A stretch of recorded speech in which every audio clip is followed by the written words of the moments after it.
կուզենանք խնդրել եկամուտների հայտարարագրման բաղով ներկայացնել, այս պահին գործընթացը ինչ փուլում է, քանի քաղաքացի է հայտարարագրել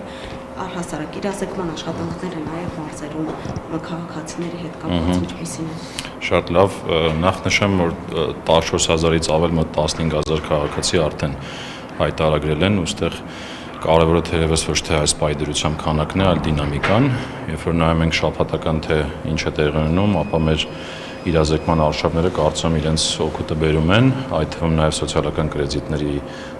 շրջանակին լայնումը նույնպես իր օգուտները բերում է։ Եվս այս պայդրությամբ 7,000-ից ավել քաղաքացիներ արդեն սոցիալական կրեդիտներ են ստացել, 600 միլիոն դրամից ավել, երեկվա դրությամբ եթե խոսենք։ Ինչ վերաբերում է իրազեկման արշավներին, ապա այստեղ տարբեր թիրախներ ունենք։ Նախ առաջինը մարզային այցերն են, որոնք ակտիվ շարունակում ենք ու առաջին փուլը նախատեսում ենք այս ամսվա վերջ ավարտել, որի արդյունքներով կորոշենք դրացիչ ինչ այցերի կարիք կա։ Մյուս ուղղությունը կազմակերպություններ այցերն են։ Մենք խոշոր կազմակերպությունների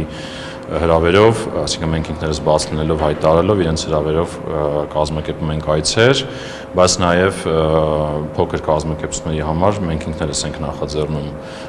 նմանատիպ իրազեկման հանդիպումներ, ինչպես մեր մոտ, այնպես էլ մեր սպասարկման սրահներում։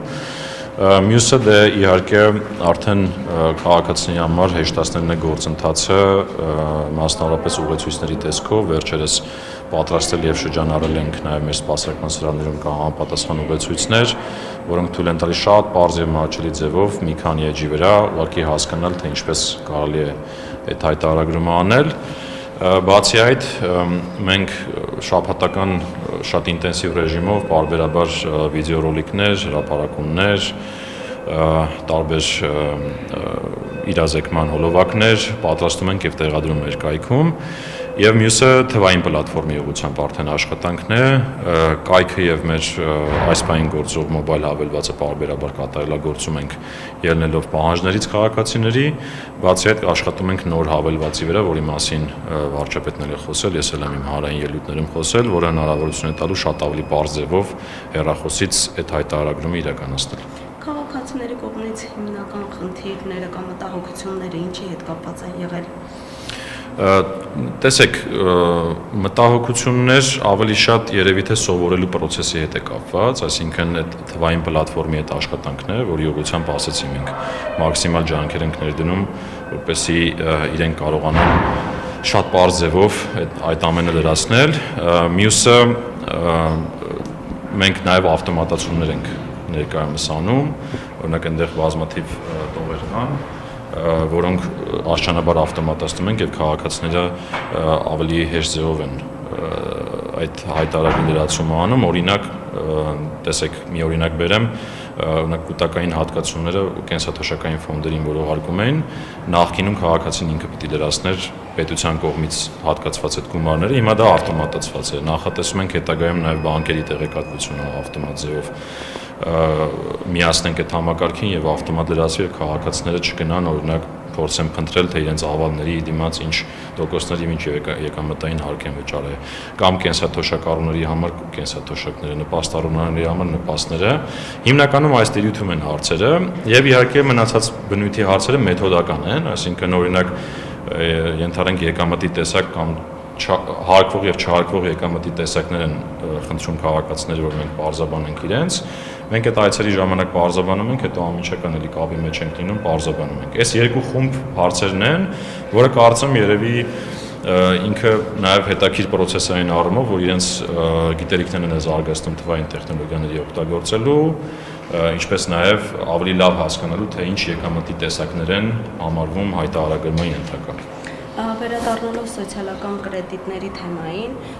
շատերը քաղաքացիներից զուտ ուղղակի խուսափում են օգտվել սոցիալական կրեդիտից, այն համարելով, որ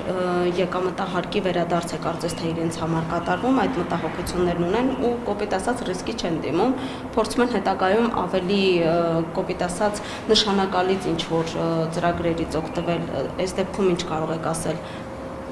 Անկեղծ ասած նման մտահոգություն մենք չենք լսել, ավելին ասեմ, սոցիալական կրեդիտները նույնիսկ ոգևորել են քաղաքացիներին եւ մոտիվացրել այս համակարգում հայտարարությունները ավելի ակտիվ իրականացնել։ Ամեն մի դեպք առանձին ուսումնասիրվում է, եթե լինում են խնդիրներ եւ համապատասխան պարզաբանումներ տրվում են, բայց նման խնդիր, որը որ դուք նշում եք, մենք չենք նկատել մեր պրակտիկայում։ Ամեն դեպքում, այսպես ասած, տարակարծություններից խուսափելու համար եկամտահարկի վերադարձից սոցիալական կրեդիտը ինչով է տարբերվում։ Տեսեք, ինքը ըստ էության նույնն է, այսինքն սոցիալական կրեդիտները քաղաքացիներին վճարում են իրենց վճարած եկամտային հարկից, այսինքն քաղաքացին, երբ որ վարձու աշխատանք է կատարում եւ դրա դիմաց եկամտային հարկ է վճարում, այդ եկամտային հարկից վերադարձվում է իրեն սոցիալական կրեդիտ։ Հետևաբար այդ տեսանկյունից որևէ քաղաքացի կարծում անհանգստանալու կարիք չունի։ Ավելին ինքը նույնիսկ ստացվում է ավելի քիչ եկամտային հարկ է վճարում, իսկ մնացած մասը օգտագործում է իր եւ իր ընտանիքի անդամների մարդկային կապիտալը զարգացնելու ուղղությամբ։ Հետագայում, այսինքն կարող է նույն քաղաքացին սոցիալական կրեդիտից օգտվելուց բացի եկամտային հարկից առանձին ծրագրերով օգտվել։ Առանձին ծրագրերը տեսեք ինչպես է, եթե նկատի ունեք օրինակ հիպոթեկը,